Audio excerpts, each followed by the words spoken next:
Children's Hour. This week on the Children's Hour, in a broadcast from the New Mexico Museum of Natural History and Science in Albuquerque, we learn about the latest in fossil discoveries worldwide, including an Ice Age armadillo found in New Mexico, featuring musical guests Rowan and the Youth Jazz Collaborative. It's all in an hour. The Children's Hour is produced by the Children's Hour Incorporated, a nonprofit dedicated to producing high-quality kids public radio. Support provided by the Friends of the Children's Hour. Learn more at childrenshour.org. Meow Wolf is a proud supporter of the Children's Hour. Meow Wolf believes that engaging educational content is one of the best ways to fuel a child's imagination. And that's truly a powerful thing. Stay tuned for The Children's Hour, Kids Public Radio. What do you call a dinosaur that wears a cowboy hat and boots? I don't know what. A Tyrannosaurus Rex. It's time for the Children's Hour, broadcasting from the New Mexico Museum of Natural History and Science in Albuquerque, New Mexico.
Rowan and the Youth Jazz Collaborative right here on the Children's Hour.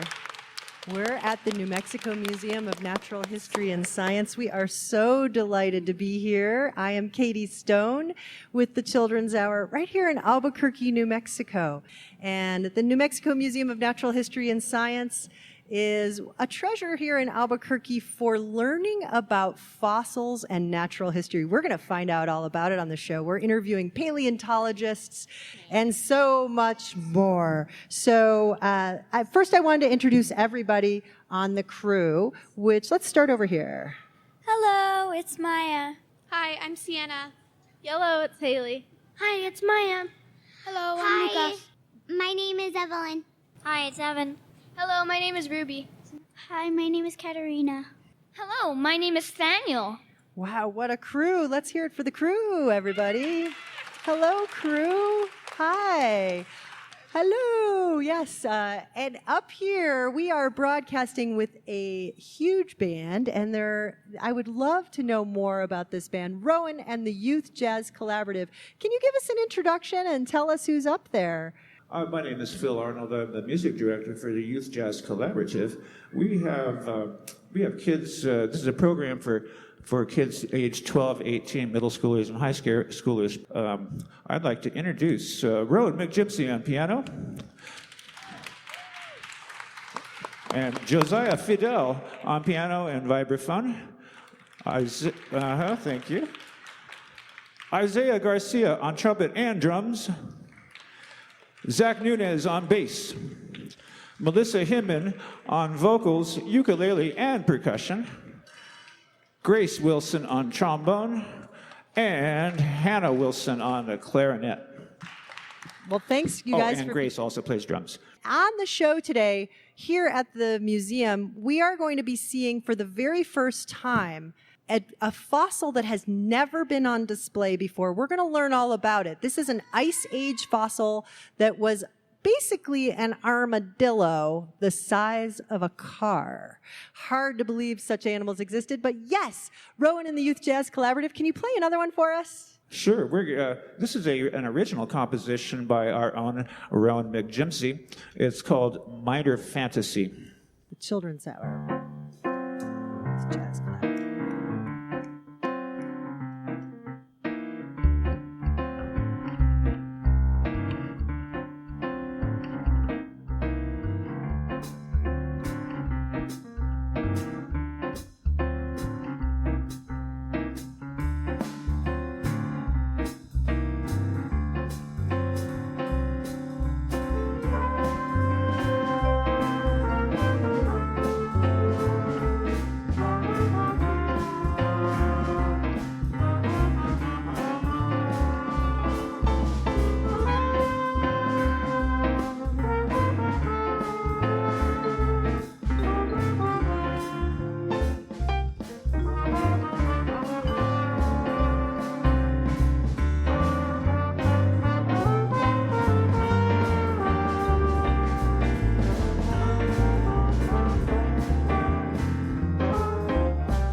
give it up for Rowan McGibsey and the Youth Jazz Collaborative.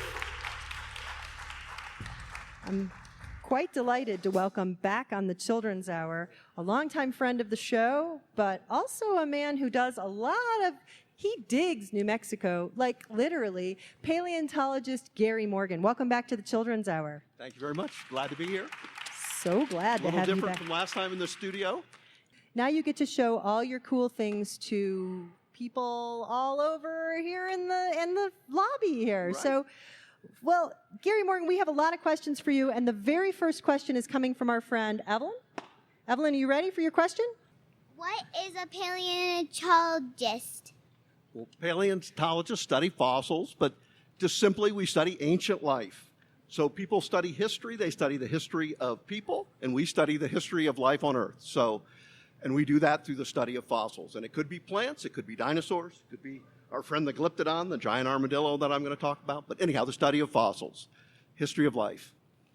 What is the difference between a paleontologist and an archaeologist? That's a good one. I get that all the time because, not to be disrespectful, but I get accused of being an archaeologist all the time, mostly by reporters if we're out in the field. And it's, I love archaeologists. Some of my best friends are archaeologists. They study the history of people, culture. Archaeology is what archaeologists will dig up archaeological sites, look at artifacts and things like that, but they all relate to people. We're looking at, as I said again, plants and animals. So if you study the history of people, the culture of people, you're anthropologists. If you study plants and animals, fossils, then you're a paleontologist. So that's the difference. Okay, so I have a question too.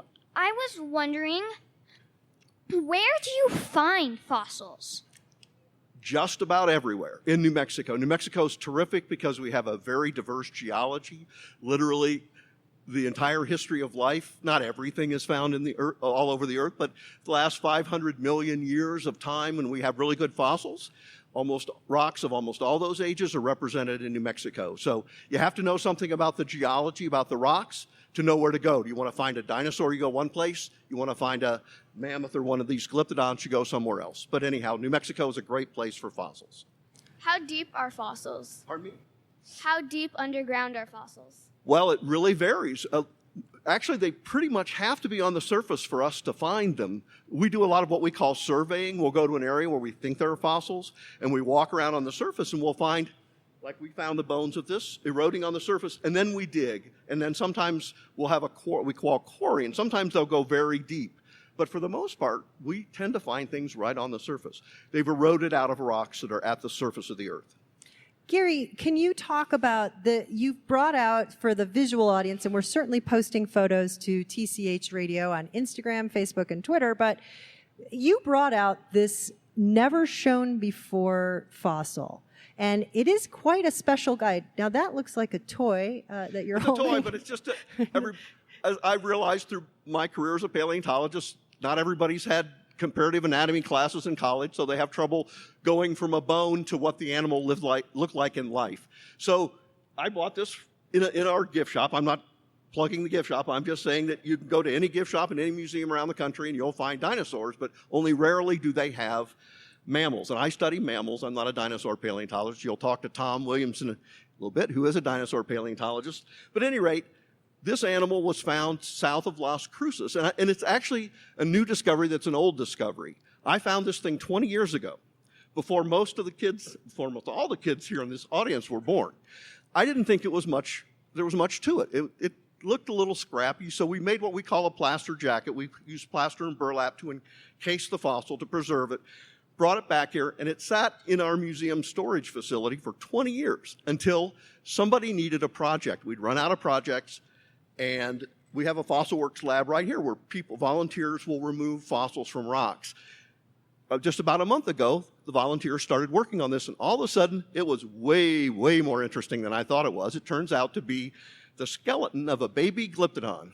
So this is what an adult glyptodon would look like if you multiply this by about 40 times. It would be about 6 feet long, maybe 3 or 4 feet tall, weigh about a ton. The baby.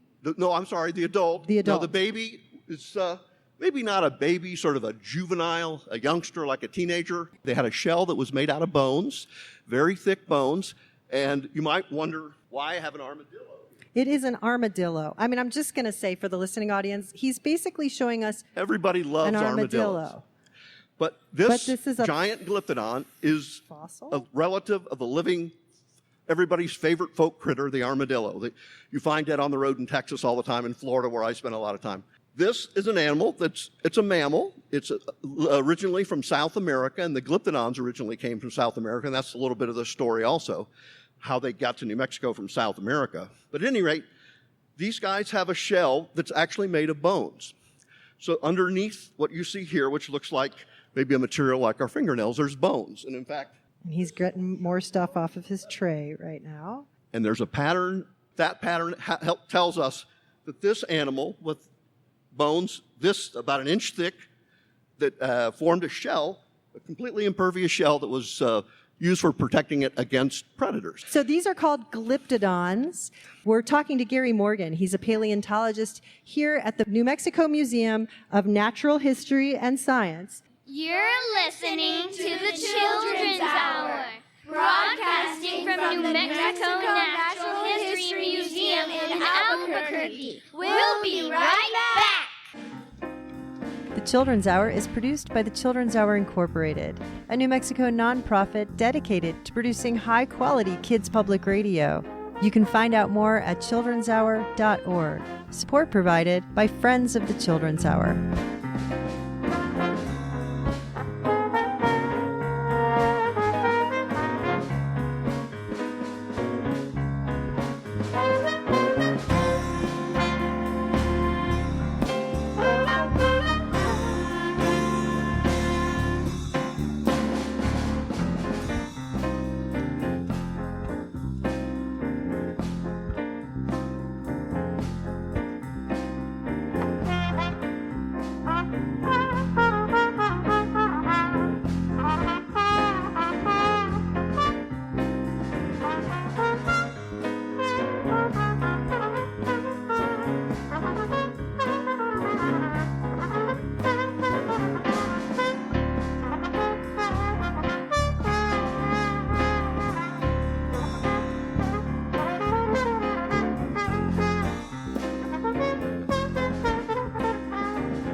Rowan and the Youth Jazz Collaborative. It's the Children's Hour. And we're broadcasting from the New Mexico Museum of Natural History and Science here in Albuquerque, New Mexico. And with us on the show is Gary Morgan. He is a paleontologist here at the museum. And also joining us is Dr. Tom Williamson. He is also a paleontologist, or you are a paleontology curator, something like that was your official title. Oh, I'm a curator of paleontology, just like Gary. So we're both curators. And you're Dr. Tom. That's right. Okay, I'm so excited you're here. Gary just is revealing to us for the very first time a glyptodon that has never been shown before, and it was discovered 20 years ago but never really explored until a month ago. And here it is. It looks like an armadillo. Gary, tell us about these creatures. When did they live and where did they live? So this one is about 2 million years old. We found it in a fossil site south of Las Cruces, between Las Cruces and the Mexican border. But the group first showed up about 40 million years ago in South America, so they've been around for a long time. As I mentioned earlier, they're relatives of armadillos. That'd be your living animal that would be most similar. And then about, I'm going to say 3 million years ago, North America and South America, at that time South America was an island continent. They became connected at Panama, kind of where the Panama Canal is. And animals could go back and forth. It's called an interchange. And these giant glyptodonts lumbering along somehow managed to walk all the way from South America to New Mexico and left their bones behind for us to find. Why is it important to study paleontology? Well, to me, it's important just to be able to understand what lived on Earth before. And a lot of this glyptodont, you haven't seen one walking around, they're extinct. So we are specialists in studying extinction. And this is naturally occurring extinction, but as we all know, there's too many extinctions of living animals and plants going on today. So we hope that maybe by studying the natural extinctions, how those occurred, maybe we can prevent extinctions of modern animals that we don't want to go extinct. We have a question here from an audience member. Yes, please. How deep did you find this fossil in the ground? So this was actually, as I mentioned earlier, it was right on the surface. That's how we found it. There's a very well-known fossil collector. In fact, his name is Paul Seeley. He's the one that found the Bisti beast, and it's named in his honor. Found a couple bones on the surface of the shell. And he showed them to me, and I recognized them. I thought as a baby glyptodont from my experience. And then we started digging. And I made what I described, that we used strips of burlap soaked in plaster to make a cast around this thing to bring it back to the museum. But really just a couple little bones on the surface. And from that point, I used my experience to determine, I think looks like something interesting. We should take this back home. Is that what it takes, Gary, to know if something is a fossil or just a boring bone? I think that's what I get that rock? question very commonly. How do you know this is a fossil? Yeah, how do you know? And it's really just an experience. I mean, you know where you are. So in other words, I know the geology. So it's a certain age. There's a certain kind of animal from my experience I should be looking for. So when I'm looking for these, I'm not looking for dinosaurs because the age of the rock is wrong. But the texture, the size, the shape are different from rocks. And we do get people that bring in rocks that be identified all the time that they think are fossils. So it happens. Yes? How do you know how old it is? Well, that's where the geology comes in. We study, Tom and I have both taken many geology courses at UNM and other places, and you can, by certain techniques, geological techniques, one is there's a geochemical technique where you can determine the age, what we call the absolute age of volcanic rocks. And if we find these volcanic rocks that are near some of our fossils, it will tell us that, say, the dinosaurs are 75 million years old because of the rocks. You can't really, for the most part, date the fossils themselves directly. So would you describe to the listeners at home what the glyptodon looked like? Sure. So a glyptodon, I have my little model here. His little model looks like my little model, but a glyptodon, it's funny, a lot of people have described this thing as looking like a tank. You know, a giant land tortoise that you'd see at the zoo? They're reptiles, but this is the mammal answer to the giant land tortoise. So it had a big shell, big dome shell. They were as much as 6 or 8 feet long. They were 3 or 4 feet tall and weighed about a ton. So they're very large animals. They're very slow. They had this big, thick, bony shell as armored shell to protect them from predators because they couldn't escape. They were too slow. And the other thing is that they were not predators. They had very tall teeth that indicates that they ate coarse grasses and other things that got a lot of grit in their diet. So they were herbivores, not predators. Are the armadillos of today the grandchildren of these? They are, actually. And there's a study that was done just recently. You may have heard of this. They're actually being able to now extract DNA. They call it ancient DNA from fossils, from bones, primarily from the Ice Age.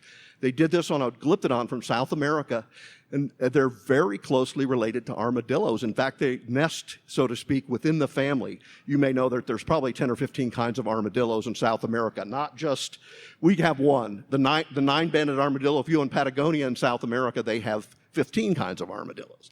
But within that group of armadillos, the glyptodonts fall out according to the ancient DNA. Gary Morgan is a paleontologist here at the Natural History Museum. Thank you for being with us on the Children's Hour with your glyptodon, which we're going to leave here for folks to look at for a minute. And while we're talking to Gary Morgan about this glyptodon, it got me thinking about the Bisti beast.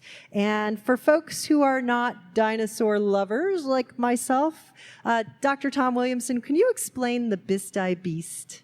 Yeah, so I'm a paleontologist like Gary, but I tend to find fossils that are quite a bit older. So I'm looking at fossils from the late Cretaceous.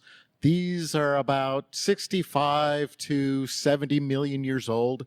And I collect these mostly up in northwestern New Mexico. So back in the late 1990s, I excavated the Bisti beast. And we have a big animatronics, a big robot dinosaur that's based on the Bisti beast. The real name of it is Bistahi versor seelii. So the seelii is because it was discovered by a volunteer here, Paul Seeley. Bistahi versor is kind of the Latin and Greek and Navajo words for destroyer from the Badlands. It's fair to say that this animatronic Bisti Beast he's starting to come to life, which means every 30 minutes he comes to life. And you're going to hear that on the radio here in just a second. Dr. Williamson, he really looks like a Tyrannosaurus Rex. Like, what's the difference for those of us who are not you to know how that's not a T-Rex? A T-Rex is the biggest and the very last of the big tyrannosaur dinosaurs. Bistahi everser, or the Bisti Beast, lived about 10 million years before T-Rex, and he's a distant cousin. So he's not only older, he lived alongside a bunch of other tyrannosaurs that are all related to Tyrannosaurus Rex. He did not give rise to T-Rex. He's kind of an off branch, and we say he's more primitive. So he doesn't have a lot of the same features of T-Rex, but he resembles T-Rex a lot. He's just smaller. Have you found any real large fossils of dinosaurs like the T-Rex here in New Mexico? Yes, T-Rex has been discovered in New Mexico. Probably the best specimen comes from, of all places, Elephant Butte Reservoir. So for non-New Mexicans, this is a damming of the Rio Grande in sort of southern New Mexico, and it made for a huge, kind of like a Lake Mead sort of lake that people, water ski and boat on. Oh my goodness, here comes the Bisti Beast. You can hear it in the background. And would you agree with Gary that even your discoveries are right on the surface? Or it seems like if you're discovering something hundreds of millions of years old, we'd have to dig. Yeah, all our discoveries, they're made kind of the old-fashioned way we walk around out in the Badlands. So we go to places where there's a lot of erosion. You find that in the Badlands. New Mexico has lots of Badlands, and those are the perfect places to find dinosaur bones. I love it. And can you talk a little bit about, did you always love dinosaurs? Are you like one of those kids who loved dinosaurs so much and you thought, I have to do this for the rest of my life? Or how did you come about being a paleontologist? How does someone become a paleontologist? I love dinosaurs. I'm a geologist by training, and I've just loved science. So I'm interested in a lot of different branches of science, but I love geology and the idea of things being very, very old. Dr. Tom Williamson, any more questions from the crew here? Okay, well, we're all kind of frightened and semi-enthralled by your animatronic Bisti Beast here on the Children's Hour. You are listening to the Children's Hour. We are broadcasting from the New Mexico Museum of Natural History and Science. We're going to come back with more educators in just a minute. This is Andrew and Polly. 1, 2, 3. Hey mama, what you gonna do? Mama, keep us out of trouble all day and night. Hey mama, we can make it through, mama, 'cause we got enough love to hold you tight. I may be small, but I'm tough. I know that sometimes things get rough, but I'm learning from you that I can't be big as I wanna be. I let out the loudest roar, 'cause I'm a bitty little kind of dinosaur. I let out the loudest roar, 'cause I'm an itty bitty little kind of dinosaur with a fierce shadow.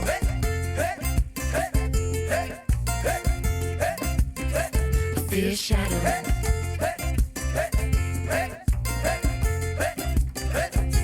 Hey mama, when the day is new, mama, rising in the early morning with me. Hey mama, when the day is through, mama, chasing the tall shadows between the trees.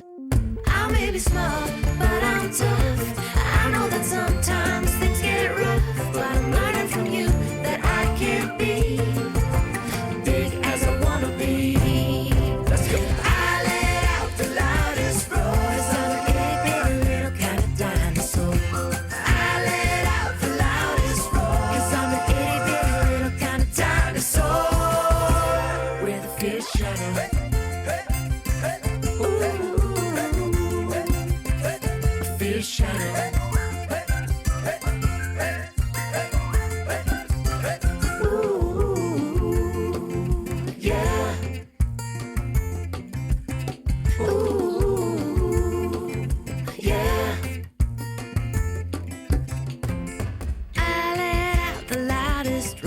I'm an itty bitty little kind of dinosaur. I let out the loudest roar, 'cause I'm an itty bitty little kind of dinosaur. say shadow. Shadow, shadow, shadow, shadow, shadow, shadow, shadow. 1, 2, 3, 4. I thought he'd never leave. Well, I'm a little dinosaur. I'm a little dinosaur. I'm a little dinosaur, but I'm planning to go away. Now I am real old, don't you know? Born 10 billion years ago, but they don't love me here enough, and so I'm planning to go away. Now the children upon their lawn will wake up and wonder where I've gone. And the flies that buzz around where I now be, they're all gonna have to get along without me. They'll say, "Where's the little dinosaur? I didn't think he'd really go. Dinosaur. Where's that little dinosaur? He must have Please don't go away. Oh no, I can't stand it. I wish the little dinosaur would come back. Nobody tells any good jokes anymore since he's gone. Everybody really likes you, little dinosaur. Don't go. Yeah, they like you. They were applauding and everything. Tell that dinosaur to come back. I want him to come back. Yeah, that's right. Tell him to come back. Okay, I'll come back. You know I'm back to stay, 'cause I'm just your little dinosaur. And I could never really go. No. Never really go. He's back. Never really go away.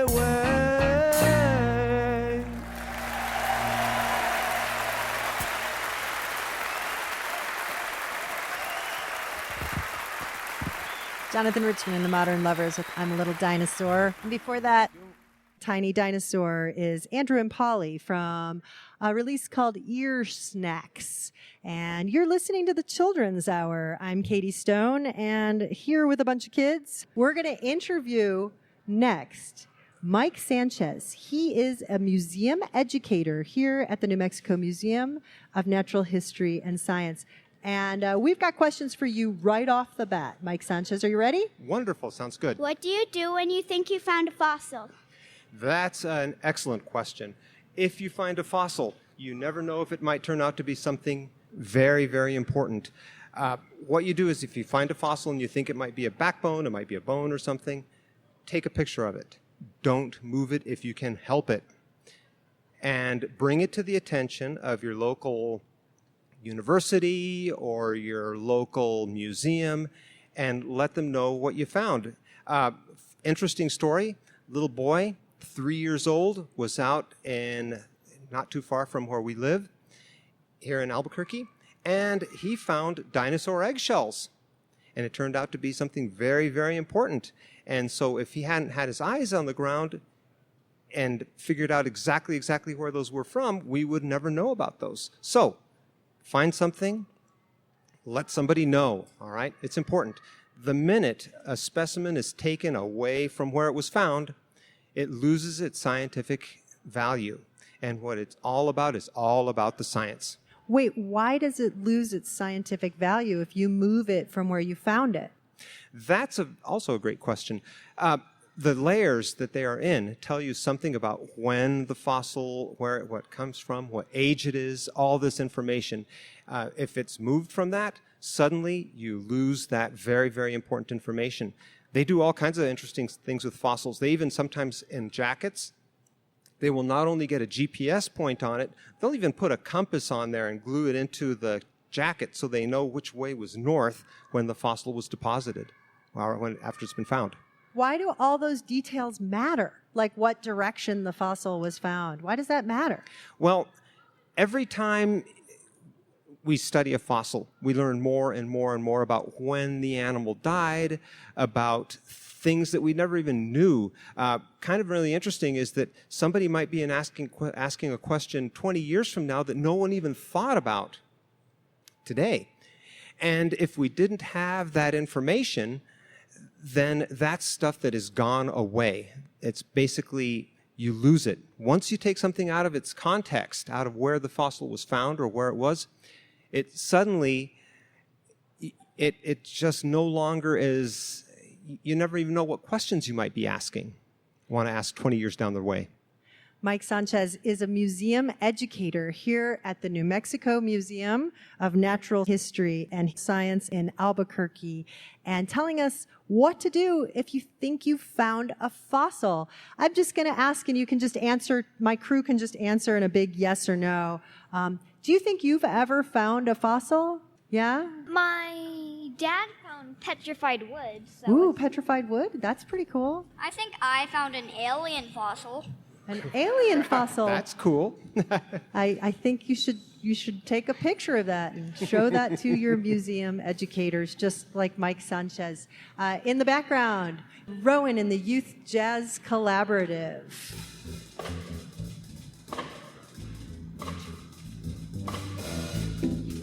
You're listening to the Children's Hour, broadcasting from the New Mexico Natural History Museum in Albuquerque. We'll be right back.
Give it up for Rowan and the Youth Jazz Collaborative.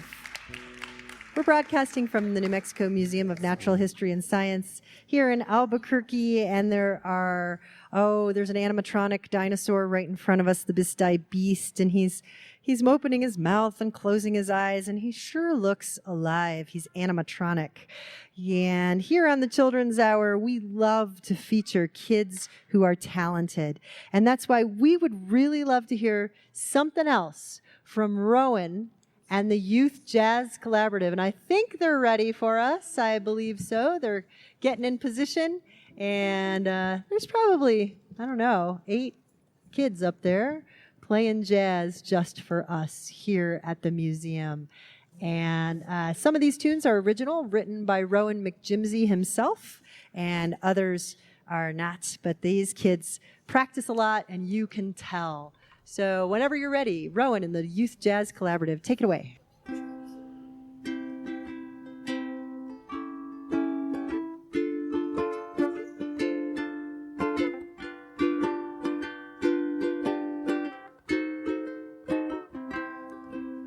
When you wish upon a star, makes no difference who you are. Anything your heart desires will come to you. If your heart is in your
Youth Jazz Collaborative. Wow. Can we give it up for them, please? That was something. Wow. And Melissa came in on the vocal. Melissa, fantastic. Wow. How old are you, Melissa? Right now I'm 16, but I've been singing ever since I was in the 2nd grade. So, yeah. What a voice. What an incredible voice. You are listening to the Children's Hour. We're going to come back to more Rowan and the Youth Jazz Collaborative in just a minute. And in the meantime, we thought we'd give you a little taste of this. This is Lori Berkner. This is her classic, but she decided to make this as a remix. Tell me what you think.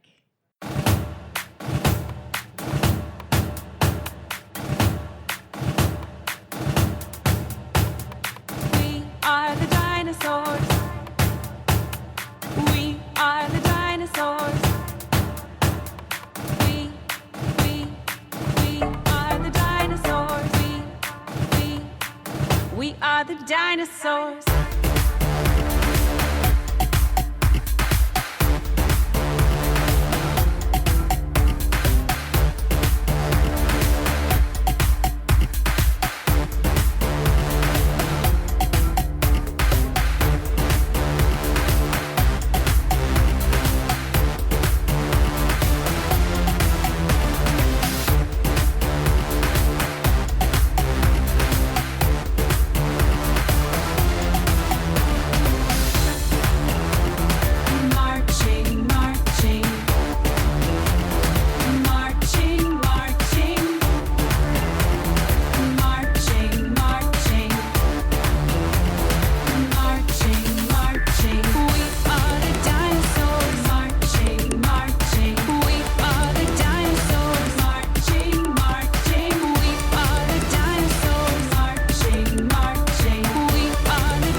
Dinosaurs were here and now they're gone. Nobody has seen one for a long time. Pterodactyls, brontosaurs, Tyrannosaurus rex. Isn't it interesting how the world has changed? Dinosaurs ate plants and some ate meat, and worms and roots and things that we don't eat. Some had duckbills, some had wings, all of them laid eggs. Isn't it interesting how the world has changed?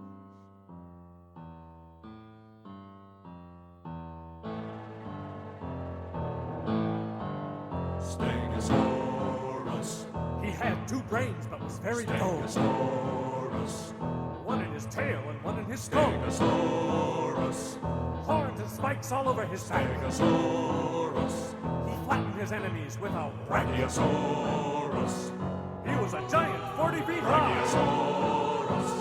Feet in the swamp, head in the sky. Brachiosaurus. He had his nose on top of his head. Brachiosaurus. When he sneezed, all the animals fled. Brontosaurus. He weighed 60,000 pounds. Thundering footsteps shook the ground. The swamp was where he liked to stay. Day after day after day after day. He flew by gliding through the air. Animal, vegetable, he didn't care. Everything to him was lunch. Tasty treats to find and bunch. But everyone hit the decks when they saw Tyrannosaurus Rex. He looked to his left, he looked to his right, always itching for a fight, always ready for a bite. Anytime, day or night, he ate everything in sight. But don't worry, you'll never see him. Unless you go with your mom and dad to the museum. 'Cause dinosaurs went someplace no one's sure. Nobody can find them anymore. Seeing just their footprints, bones, and fossils sure is strange. Isn't it interesting how the world can change? Isn't it interesting how the world can change? Isn't it interesting how the world can change?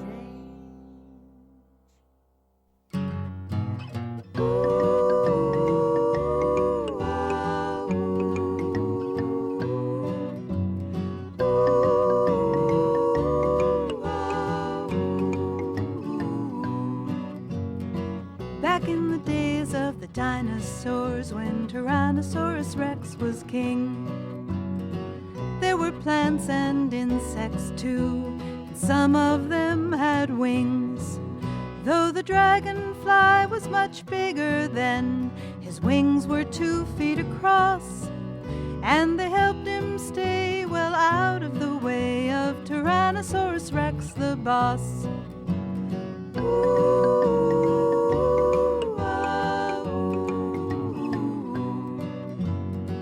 Back in the days of the dinosaurs, when Stegosaurus walked around, there were big bugs buzzing up in the air and little bugs on the ground. Though the cockroach may not appeal to you, survival was his game. And if you see one today, you'll have to say that he looks just about the same.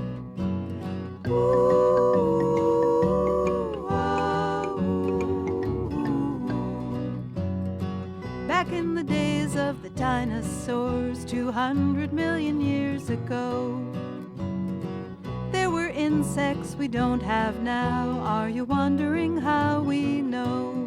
Well, some of them were left behind in pieces of amber for us to find. And fossils tell the story too of the insects the earth once knew.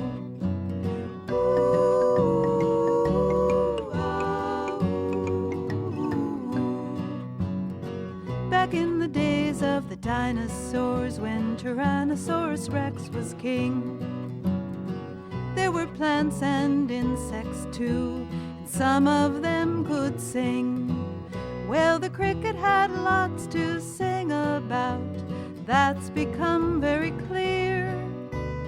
For though the dinosaur disappeared, the cricket is still here.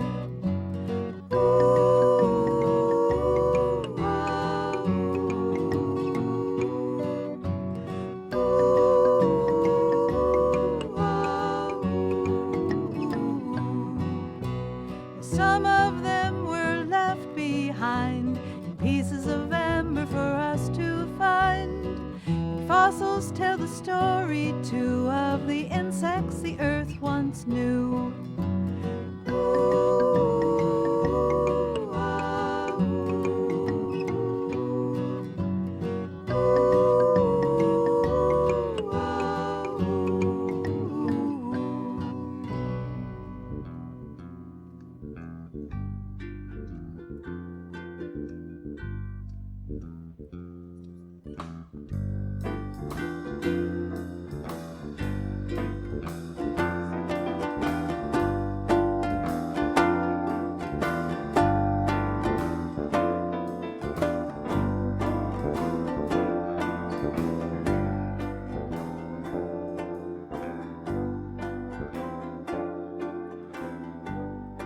You're listening to the Children's Hour. In the background, Rowan and the Youth Jazz Collaborative. Many thanks to the New Mexico Museum of Natural History and Science in Albuquerque for hosting our show today. Special thanks to the museum educators, Deb Novak and Michael Sanchez, paleontology curators, Gary Morgan and Dr. Tom Williams.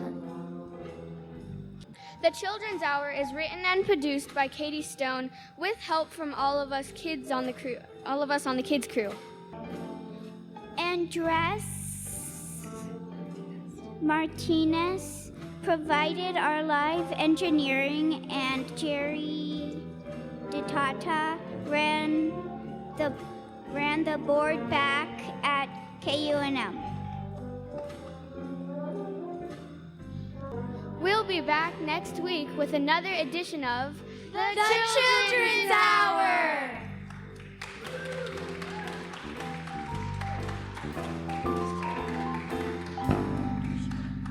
We're going to hear another one. Many, many, many thanks to Rowan and the Youth Jazz Collaborative. Give it up for them. I hope you guys will play us another one. They're coming on with their last song. Thank you so much for being with us. Thank you to our live audience. You guys were awesome. And we'll catch you next week for another edition of the Children's Hour.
The Children's Hour is produced by the Children's Hour Incorporated, a New Mexico nonprofit dedicated to producing high-quality kids public radio. Support provided by the Friends of the Children's Hour. Find out more at childrenshour.org. There you can also find our podcasts, photos from the shows, and our newsletter sign-up. Meow Wolf is a proud supporter of the Children's Hour.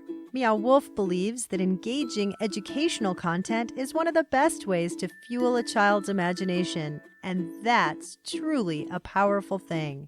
meowwolf.com. Support also provided by the Albuquerque Community Foundation's Infinite Gesture Fund. Our theme music was written by C.K. Barlow.